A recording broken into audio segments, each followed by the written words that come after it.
व्याकरण शुद्ध आणि अगदी आपल्या मनापर्यंत जाईल अशा पद्धतीने हेडफोनवर किंवा स्पीकरवर एखाद्या छोट्याशा जर तुम्ही ऐकलत आणि त्या माध्यमातून जर तरुण पिढीवर संस्कार करण्याचा प्रयत्न केलात, बालकांवर संस्कार करण्याचा प्रयत्न केलात, तर नक्कीच पुढची पिढी ही गणपतीसारखी बुद्धिमान, कुशाग्र बुद्धीची आणि कुठल्याही परिस्थितीसमोर हात न टेकणारी अशी विजिगीषू वृत्ती असलेली अशी निर्माण होईल. याबद्दल माझ्या मनात ते मात्र शंका नाही. मी स्वतः गेली 40 वर्ष अथर्वशीर्ष म्हणतोय.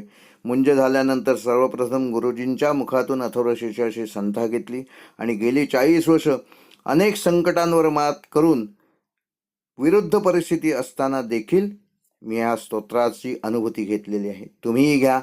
व्हिडिओ आवडला तर लाईक करा, चॅनेल सबस्क्राईब करा आणि असेच आपण या माध्यमातून